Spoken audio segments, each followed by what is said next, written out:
अगला टॉपिक है ओम का नियम। इंपॉर्टेंट है ना। इसको 1827 में जॉर्ज साइमन ओम ने दिया था। अब इसके अनुसार क्या होगा समझ लो। जैसे ये तो जानते हैं कोई चालक है उसमें क्या होती है, विद्युत धारा प्रवाहित होती है। चालक में ही होता है ना, या कुचालक में होगा धारा प्रवाहित? चालक में ही होता है। तो उसका भौतिक अवस्था यदि हम लोग परिवर्तन ना करें, भौतिक अवस्था मतलब जैसे उसका ताप हो गया, दाब हो गया, विकृति, ये सब भौतिक अवस्था में परिवर्तन ना करें तो उसमें जो प्रवाहित धारा है वो विभवांतर के अनुक्रमानुपाती। जितना धारा बहेगा उतना ही विभवांतर उत्पन्न होगा। मान लो 10 एम्पियर की धारा प्रवाहित हुआ तो 10 वोल्ट ही क्या होगा, विभवांतर उत्पन्न हो जाएगा। कब? जब हमने उसकी भौतिक अवस्था में परिवर्तन नहीं किया। हो गया?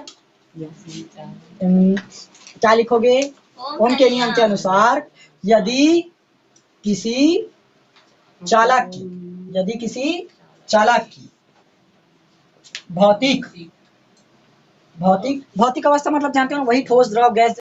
यदि किसी चालक की भौतिक अवस्था मतलब लिख लेना ब्रैकेट में, जैसे ताप भी है, जैसे ताप आदि में परिवर्तन न हो तो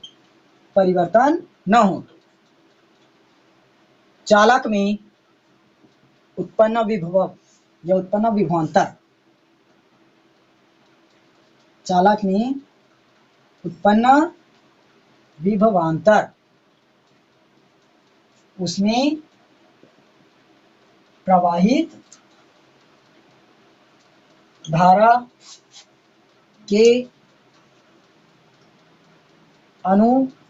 अनुक्रमानुपाती होता है। यदि किसी चालक की भौतिक अवस्था में परिवर्तन नहीं कर रहे हैं, मान लो ये हो गया हमारे पास एक चालक, ऐसे ही है ना चालक। इसमें हम लोगों ने क्या किया, यहां से बैटरी को ऑन किए, ये प्लस और ये माइनस हो गया बैटरी को ऑन किए तो इसमें क्या होगा, ये ए सिरा और ये बी सिरा, तो दोनों सिरों के बीच क्या उत्पन्न होता है, विभव। बताया था इनके बीच क्या उत्पन्न होगा, विभव। और इसमें से धारा प्रवाहित होगा, तो जितना विभव उत्पन्न होगा उतना ही धारा प्रवाहित होगा, या जितना धारा प्रवाहित होगा उतना ही विभव उत्पन्न होगा, विभवांतर उत्पन्न होगा। ए और बी के बीच विभव में अंतर, जितना धारा प्रवाहित करेंगे उतना ही हमें विभवांतर मिलेगा। समझ आया? देखो क्या बोला गया है, इसकी भौतिक अवस्था में परिवर्तन नहीं कर रहे ना, मतलब इसके ताप को वहीं रख रहे हैं जितना टेम्परेचर ये स्टार्टिंग में दिए और परिवर्तन नहीं किए। अभी मान लो 10 डिग्री सेल्सियस ताप दिए हैं तो उतना ही रहेगा और परिवर्तन नहीं करोगे। क्लियर हुआ? तो भौतिक अवस्था में परिवर्तन किए बिना चालक में उत्पन्न विभवांतर, समझ आया, विभवांतर V, और उसमें प्रवाहित धारा I धारा प्रवाहित हो रही है क्योंकि धारा को I से लेते हैं, विभवांतर को V से, तो क्या बनेगा, V प्रोपोर्शनल में I, जितना विभवांतर उत्पन्न होगा उतना ही धारा प्रवाहित होगा। समझ गए? अब V जैसे ही नियतांक हटाओगे, मतलब समानुपाती का साइन हटाएंगे, क्या लगता है, नियतांक यहाँ R लगेगा, V is equal to R I, जहां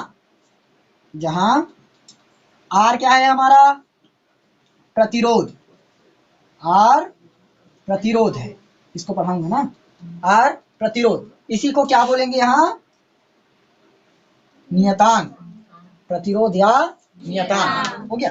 तो हम लोग यदि R का मान निकालें तो क्या निकलेगा, इधर है V और I को बटे में लेकर जाओ, पक्षांतर करने पर तो R is equal to V upon I। यही क्या है, ओम का नियम है, यही ओम का नियम है।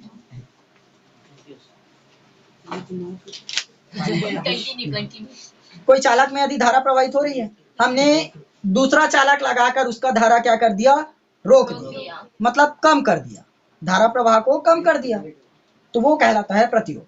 कि किसी चालक में यदि धारा प्रवाहित हो रही है और उसके मार्ग में हमने कोई अवरोध लगा दिया, तब आता है प्रतिरोध। परिभाषा कैसे बनेगा, किसी चालक के द्वारा, किसी चालक के द्वारा धारा के मार्ग में, धारा के मार्ग में डाले गए रुकावट को, रुकावट या अवरोध ना, रुकावट को क्या कहते हैं? प्रतिरोध, प्रतिरोध कहते हैं। समझ में आया? किसी चालक के द्वारा यदि धारा बह रही है तो उसमें प्रतिरोध उत्पन्न कर देते हैं, रुकावट डाल देते हैं, वही कहलाता है प्रतिरोध। अब इसे R से प्रदर्शित करते हैं, अभी लिखे थे ना, प्रतिरोध या नियतांक, इसे R से प्रदर्शित करते हैं। और R इज इक्वल टू क्या निकाले थे? प्रतिरोध नियम, V upon I। R is equal to V upon I, ये हो गया। अब इसका मात्रक, प्रतिरोध का मात्रक क्या है? नहीं पता? ओम। प्रतिरोध का मात्रक ओम, इसको ये सिंबल से दर्शाते हैं, ओम। देखो अभी ओम का नियम पढ़े थे, अब उसका ग्राफ बचा है, ओम के नियम का ग्राफ, ओम के नियम,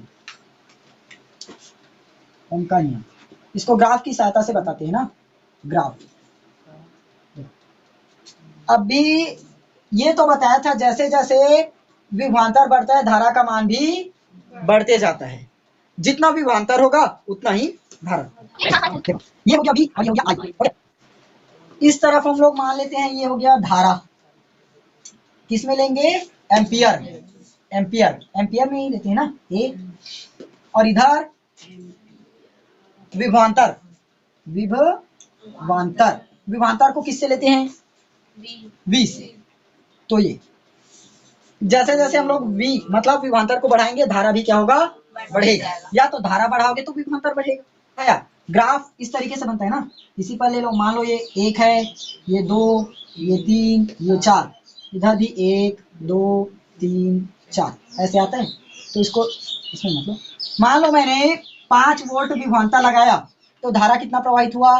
1 एम्पियर। तो ये यहाँ पर मिलेगा। वैसे ही 10 कर दिए तब 2 एम्पियर, 15 किए तब 3 एम्पियर, ये वाला आएगा। अब इसी को मैं ऐसे सरल रेखा में ऐसे मिला सकता हूँ, मिला दिए तो सरल ग्राफ मिला। इसे ही कहते हैं VI ग्राफ, यही है VI ग्राफ।